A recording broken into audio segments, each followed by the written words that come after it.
What's up, y'all? Welcome back to the channel. It's your boy Maj. I wanted to show y'all, one of my top 3 favorite meals to make. Jerk chicken, real quick and easy jerk chicken recipe.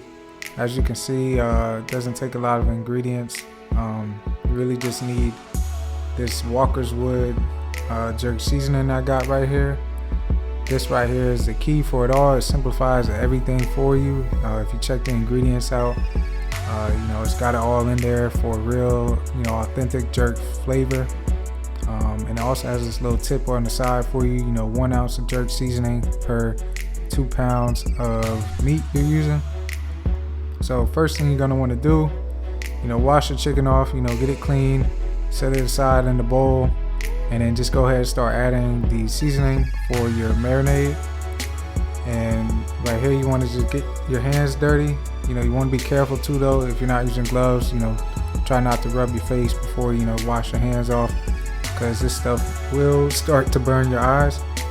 But yeah, just mix it in there good.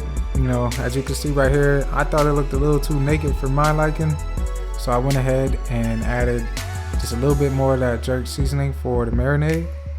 And as I'm mixing that in, I'm spreading it around, making sure all the chicken pieces are coated. You can see here it looks a little more dirty, if that makes sense, like darker, almost like it's just been drugged through the mud or picked it up out of some dirt. But I'm telling you, this is a good sign. It's gonna be good. So once you got it seasoned how you want to, just go ahead, wrap it up, put it away in the freezer or fridge. I set mine aside in there for about overnight, really about 24 hours. But if you're short on time, you can just set it in there for about 3 to 4 hours. And then once you got it nice and seasoned up in there, take it out the fridge. Get your baking pan ready and go ahead and start coating the bottom of that pan with some olive oil. You just want to mix it in there, start spreading it around just so it covers the whole bottom of the pan. This way, when you're baking your chicken, it's not going to stick to the bottom. And also help that out with adding a little bit of that to the chicken itself. It's been in the fridge, so it's a little cold, a little stiff. So you want to just liven it up some. And just go ahead and start putting that on the baking tray and get ready to put it in the oven.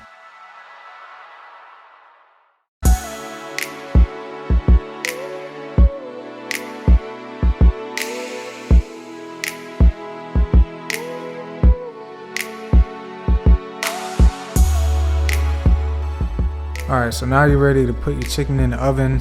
Set it to about 400 degrees and let it sit in there for about 45 minutes.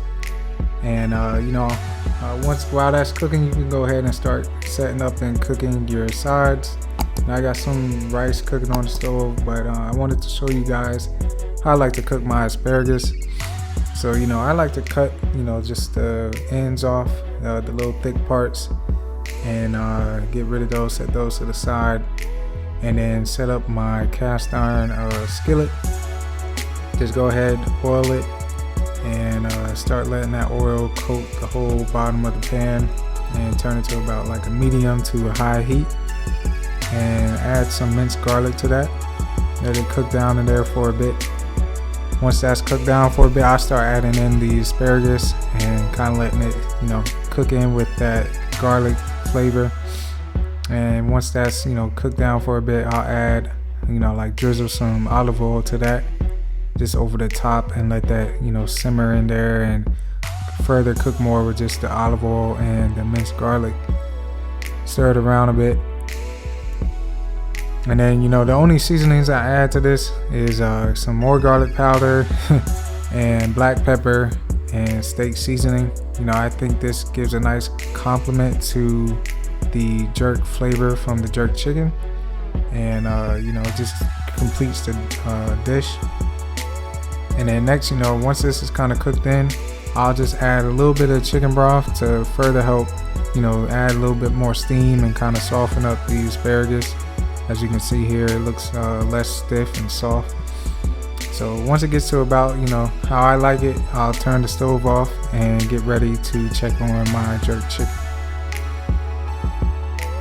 Alright, so once the timer goes off, You know, I like to leave it in there, set the oven to broil for at least another 3 to 5 minutes. Let it cook down a little bit more and get a little crispy on the outsides.